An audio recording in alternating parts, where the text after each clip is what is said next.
Hey hello everyone সবাইকে। তো আজকে তোমাদেরকে আমি গরিব ঘরের এক ভিত পুজোর ভিডিও শেয়ার করব। তো তোমরা সঙ্গে থাকুন, শেষ অব্দি ব্লগটা দেখো। তো হেই হ্যালো এভরিওয়ান সবাই, তোমরা কেমন আছো? আশা করি তোমরা সবাই ভালো আছো। আর আমিও ভালো আছি। তো তোমরা তো সবাই জানো যে নতুন বাড়ি তৈরি করতে গেলে কিন্তু ভিত পুজো করতে হয় বা ভূমি পুজো যেটাকে বলে, আমরা ভিত পুজো বলি। তো সেটাই কিন্তু আজকে কিন্তু ছিল বিশেষ করে একটা পুজো।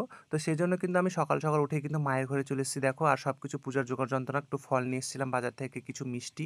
তারপরে এখানে দেখো ঘট বসিয়ে, কলার থোকা বসিয়ে, তারপর কিন্তু দুটো নাগ-নাগিনী নিয়ে এসেছিলাম। দুটো নাগ-নাগিনী দিতে হয়, ঈশান কোণে পুজো করতে হয় এর জন্য, ভিত পুজোর জন্য। আর পুজোটা কিন্তু আমি করছি, কোনো ব্রাহ্মণ না। যেহেতু আমি বাড়ির পুজো, ছোটো-মোটো পুজোগুলো আমি বাড়িতে নিজেই করি, সেজন্য কিন্তু বাবা কিন্তু আমাকে বলেছে যে নিজেই কিন্তু পুজোটা করতে। সেজন্য কিন্তু দেখো আমি সবকিছু কিন্তু জোগাড় করে নিয়েছি।